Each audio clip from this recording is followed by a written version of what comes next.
안녕하세요. 돈으로 유세 부리는 시어머니한테 진절머리가 나서 남편을 차버린 30대 여성입니다. 남편하고는 지인의 소개로 만났는데 당시 저는 회사를 다니는 평범한 직장인이었고 남편 역시 저와 마찬가지였어요. 다만 차이가 있다면 저는 사무직이고 남편은 생산직이라서 회사 자체는 비슷한 수준이었는데 남편이 저보다 연봉이 높았지요. 그렇지만 막상 결혼 이야기가 나오면서 서로 돈은 얼마나 모았고 그런 걸까 보니까 이제서야 말이지만 빚 좋은 게 살구가 딱 저희 남편이었네요. 저는 그래도 친정부모님이랑 같이 지내면서 회사 생활을 했기 때문에 매년 연봉의 절반 이상을 저축했던 반면 남편은 사회생활을 시작한 이후로는 시댁에서 나와 계속해서 자취를 했거든요. 그리고 사정이 그렇다 보니 월급을 받으면 거기서 벌써 방세 얼마, 식비 얼마에서 빠져나가는 돈이 상당했다고요. 그래서 저는 결혼 비용으로 1억 넘게 갖고 있던 반면 남편은 4천밖에 없었던 거지요. 하지만 그때 저는 무슨 생각이었냐면 일단 저희가 결혼을 하면 집 같은 경우 적어도 월세로 살진 않을 테니 방세로 나가는 돈이 굳을 거고 식비도 집에서 해먹기 시작할 테니 많이 줄일 수 있을 것 같았어요. 그래서 두 사람이 성실하게 알뜰살뜰 살면 금방 자리를 잡을 수 있을 거란 확신이 있었지요. 어떤 특별한 비전이 있는 건 아니었지만 저희 두 사람의 성실함, 거기서 희망을 봤다고 해야 할까요? 남편이 처음 저를 데리고 시댁에 인사를 드리러 간 날이었어요. 어머님께서는 저를 앞에 앉혀두시고 어머님은 이런저런 질문을 건네셨습니다. 저희 친정부모님은 무얼 하시는지, 저는 학벌이 어떻게 되는지와 같은 남편이 이미 어느 정도는 말씀을 드렸음직한 그런 것들을 다시 물으셨지요.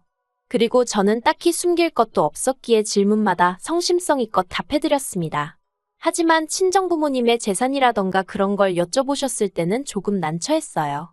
그도 그럴 것이 친정부모님의 재산은 친정부모님의 것이지 제 것이 아니기에 별로 관심을 가져본 적이 없었거든요. 그저 친정아버지께서 오랫동안 의류사업을 하시면서 저희 집이 그렇게 어렵지 않다는 정도만 알고 있었달까요? 아무튼 어찌나 어머님께서 꼬치꼬치 물어보시는지 정말 진이 빠지대요. 그래도 일단 이래저래 인사를 마치고 시댁에서 빠져나왔습니다. 남편이 옆에서 저더러 긴장했었냐며 묻길래 긴장도 좀 하고 여러 가지로 신경이 많이 쓰였다고 했어요. 그랬더니 사실 어머님께서는 친정에서 얼마나 도와주실 수 있는지 궁금하셨던 것 같다고 하대요. 그래서 제가 남편에게 나는 도움을 받을 생각이 전혀 없다고 했습니다. 내가 모아둔 돈도 적지 않으니 굳이 손 벌릴 이유를 모르겠다고요. 그러니까 남편이 어머님은 그래도 한 5천만 원은 해주려고 하시는 것 같은데 제 이야기를 들으시면 서운해하실 것 같다나요? 그래서 제가 그럼 어머님한테 내가 모은 돈이 당신이 모은 돈의 2배가 넘는다는 말씀을 드리라고 그러면 해주시면서도 크게 속상해하진 않으실 거라고 했지요. 그랬더니 저더러 어머님 자존심을 건들라는 이야기냐고 남편이 살짝 발끈하는 거예요. 지금 돌이켜보면 이때 뭔가 이상함을 감지하고 결혼이고 뭐고 판을 엎었어야 하는데 그때는 그냥 제가 말실수를 했나 싶어서 남편에게 그러니 돈은 아니었다고 미안하다 했어요. 그리고 남편 말대로 며칠 뒤 어머님께서 당신이 저희 결혼에 5천만 원을 보태줄 건데 저희 부모님은 어떻게 하실 건지 여쭤보라며 연락이 왔습니다. 그래서 저는 남편에게 했던 말 그대로 전했어요. 친정부모님께는 손 벌리지 않을 생각이라고요. 그러니까 어머님은 그런 건 저 혼자 정하는 게 아니라며 화를 내시대요. 그리고 예단도 해와야 할 거 아니냐고요. 그런데 예단도 사실 생략하려고 하던 참이었거든요. 왜냐하면 계속해서 돈 이야기라 좀 그렇지만 그래도 어쨌든 돈도 제가 더 많이 해가는데 예단까지 하자니 부담스러웠던 게 솔직한 제 심정이었어요. 하지만 어찌나 어머님이 목소리를 높이시던지 당황스러운 마음에 일단은 상의해보겠다고 대답을 했네요. 그리고 친정부모님은 당연히 예단이고 뭐고 필요한 건 다 하라고 하셨습니다. 뭐하러 그런 걸 안 해가서 눈밖에 나느냐고. 남들보다 더는 못해도 남들만큼은 해가라고요. 하지만 결론부터 말씀드리면 결국은 안 해갔어요. 왜냐하면 결혼을 앞두고서 남편이 모았다던 사천도 순수 사천이 아니라는 사실을 알게 되었거든요. 남편에게는 저에게 말하지 않은 마이너스 통장이 있었고 이미 거기서 1,000만 원이란 빚을 지고 있었습니다. 그러니 결국은 3천에 어머님이 보태주신 5천, 총 8천이 전부였는데 단순히 금액 때문만이 아니라 어쨌든 결국 저에게 거짓말을 했다는 게 괘씸하더라고요. 그래서 예단이며 그런 건 전부 다 안 하겠다고 했지요. 친정아버지가 남편 준다며 사주신 명품 시계도 제가 취소시켜버렸네요. 그리고 이 일로 이미 시작부터 어머님과 제 사이는 썩 좋지 못했습니다. 어머님은 남자가 사회생활하다 보면 1,000만 원 정도는 빚을 질 수도 있는 거라며 저더러 밖에 나가보라고 5천이고 1억이고 빚진 사람들이 천지라며 저를 유난스럽다는 식으로 몰아가셨거든요. 그리고 저더러 너는 그렇게 좋은 걸 들고 걸치고 다니면서 예단으로 시애미 가방 하나 해오는 것도 아까웠냐며 짜증을 내시대요. 하지만 일단 저부터 예물 하나 받은 게 없었고 어머님이 말씀하시는 소위 그렇게 좋은 것들은 대부분 친정부모님이 사주시거나 물려주신 것들이었습니다. 그리고 솔직히 생각지도 못한 빚이 1,000만 원이나 있다는데 무슨 좋은 마음이 들어서 명품백을 사드리고 싶었겠어요? 그리고 어머님이 해주시는 돈이 5천이었는데 고르신 예단이 800만 원짜리 가방이었습니다. 그러니 더는 제가 말하지 않아도 제가 어떤 기분이고 생각으로 안 해드렸는지 이해가 되시겠지요. 저희는 결혼하자마자 바로 혼인신고를 하진 않았습니다. 그건 바로 어머님의 반대 때문이었어요. 그런데 지금은 그런 어머님께 감사한 마음입니다. 덕분에 남편을 차버리는 일도 비교적 어렵지 않았으니까요. 시작은 이랬습니다. 원래는 제 돈에 남편이 가지고 온 돈 그리고 대출을 받아서 위치가 서울 외곽이더라도 작은 아파트를 하나 사려고 했어요. 그런데 어머님이 당신 아들이 청약 통장이 있으니 청약을 노려봐야 한다며 아파트를 못 사게 하시더라고요. 그리고 사실 어머님한테 저도 시시콜콜 이야기하진 않았지만 저도 저대로 취직하자마자 만든 청약 통장이 있었거든요. 그래서 속으로 그래, 남편이든 나든 누구 하나만 되면 그것도 나름대로 대박이지 싶긴 했어요. 하지만 동시에 남편이나 저나 딱히 받을 가산점도 없는데 언제까지 청약만 바라보고 있나 싶은 거예요. 저희가 전세만 전전하는 사이에 다른 집들 집값은 다 올라가면 어쩌나 걱정도 되었고 그래서 이런저런 생각으로 골치가 아프던 와중에 친정어머니 아시는 분 중 부동산을 하고 계시던 분이 정말 괜찮은 매물이 하나 나왔다며 연락을 주셨어요. 그리고 바로 찾아가서 보니까 마음에 쏙 들더라고요. 그래서 남편에게 그 아파트를 사자고 했어요. 그런데 어머님이 그러면 명의는 남편 명의로 하라고 하시대요. 당신이 5천만 원이나 보태줬지 않았냐면서요. 그래서 저도 저대로 제 돈도 1억 들어갔다 하니까 그럼 혼인신고하지 말고 제 3자 명의, 그러니까 어머님 명의로 하랍니다. 솔직히 제가 약 먹은 것도 아니고 미쳤나요? 그래서 결국 그 아파트도 안 사고 혼인신고도 안 하게 되었죠. 그러다 작년에 제가 청약에 당첨이 되었습니다. 남편도 같이 신청을 했는데 남편은 떨어지고 저만 붙었어요. 1억 남짓한 현금이 필요했는데 남편이 선뜻 5천을 내주더라고요. 하는 말이 원래는 자기가 청약에 붙으면 보태라고 어머님이 따로 주신 돈이었답니다. 그런데 자긴 떨어지고 제가 되었으니 일단 저더러 쓰라고 하더라고요. 그리고 그때만 해도 제 재산이 남편 재산이고 남편 재산이 제 재산이란 생각이 컸기에 별 생각 없이 받았었어요. 그렇다고 시쳇말로 그 돈을 제가 날로 먹을 생각은 절대 아니었고요. 매달 얼마씩 갚아드려야겠다는 생각을 하고 있었습니다. 그리고 이제 청약까지 되었으니 슬슬 혼인신고도 하고 공동명의로 할까 하는 생각도 했지요. 그런데 이 일이 있고 얼마 지나지 않아 생각지도 못한 상황을 맞닥뜨렸습니다. 남편이 저 몰래 또 주식을 하느라 대출을 받았던 거지요. 그런데 적반하장도 유분수지. 제가 왜 상의도 없이 대출까지 받아가면서 주식을 했냐고 물으니 자기가 원래 그 5천만 원을 저한테 안 줬으면 대출도 안 받았어도 됐었답니다. 그리고는 자기도 그때 뭐가 눈에 씌어서 그 돈을 저한테 준지 모르겠다면서 막 화를 내는 거예요. 이 일로 인해 저는 남편에게 크게 실망을 했고 공동명예는 말도 안 된다는 결론을 내렸어요. 그리고 그 다툼으로 인해 저는 남편과 약 2주간 말을 안 하고 지내게 되었는데 솔직히 그런 와중에 제가 남편에게 밥을 차려주고 싶었겠어요? 빨래를 해주고 싶었겠어요? 제가 그렇다고 전업주부도 아니고 저도 남편처럼 돈 벌어오는 직장인이었으니까요. 그랬더니 남편이 어이가 없다면서 기어이 시댁으로 가출을 하대요. 솔직히 부부싸움이니 이렇든 저렇든 정면 돌파를 하든 저와 둘이서 풀기를 바랬습니다.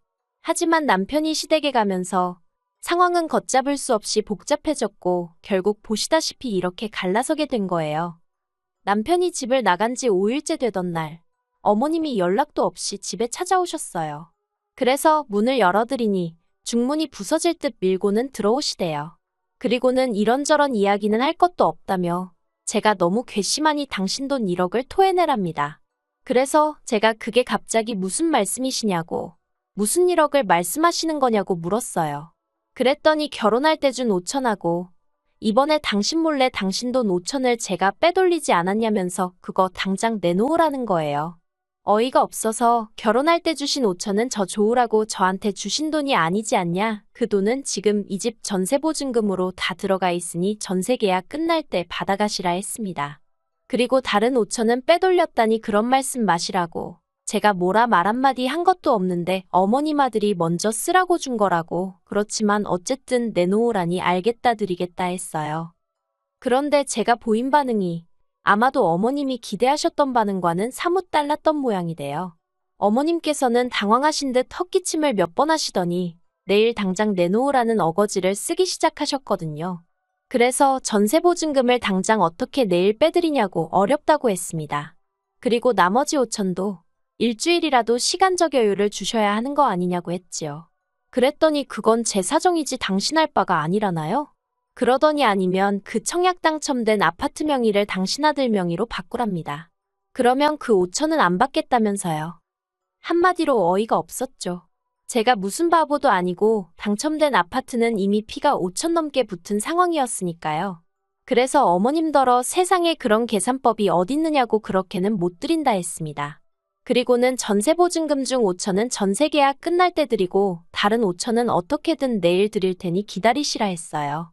그랬더니 어머님이 또 말을 바꿔서는 내일까지 무조건 1억을 내놓던가 아니면 명의를 바꿔주던가 둘 다 못할 것 같으면 당신 아들하고 헤어지라대요.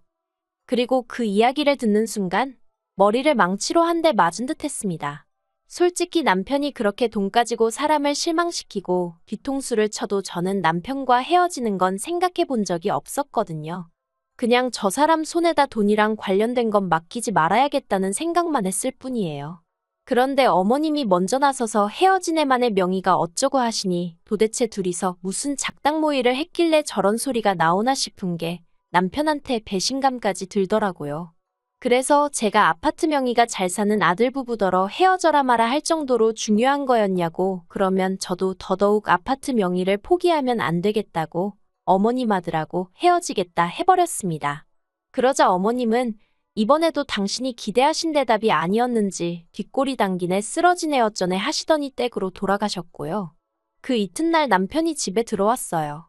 제가 남편더러 짐 챙기러 왔냐니까 여기가 자기 집인데 무슨 짐을 챙기냐면서 저더러 왜 그렇게 삐딱선을 타냐대요? 그래서 삐딱선을 누가 먼저 탔는데 하고 따졌더니 이혼은 자기 생각이 아니라면서 어차피 우리 평생 같이 살 부부 아니냐며 그냥 어머님 말씀대로 해드리랍니다.